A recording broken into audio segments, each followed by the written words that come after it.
করলা খেতে একদম ভালো লাগে না?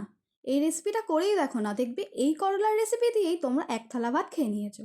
তো এই রেসিপিটা করার জন্য প্রথমে আমি কড়াইতে তেল গরম করতে দিয়ে আগে থেকে নুন হলুদ মাখানো চিংড়ি মাছগুলোকে ভাজতে দিয়েছি।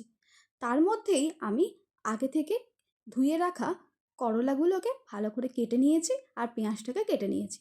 তার মধ্যেই চিংড়ি মাছগুলো হালকা করে ভেজে তুলে রেখেছি। সেই তেলেই কিছুটা পরিমাণ তেল দিয়ে করলাগুলো ভাজতে দিতে হবে।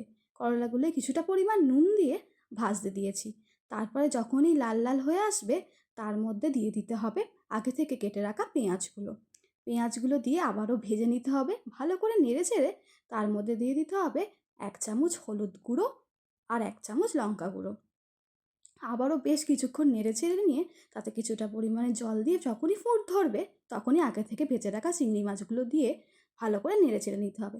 যখনই দেখবে তেল বেরিয়ে এসছে রান্না থেকে তখনই বুঝবে তোমার রান্না তৈরি। ব্যাস, এক থালা ভাত নিয়ে বসে পড়ো। এই করলার ঝাল দিয়ে খেতে দেখবে কেমন লাগে। সবাই করে কিন্তু জানিও কেমন হয়েছে।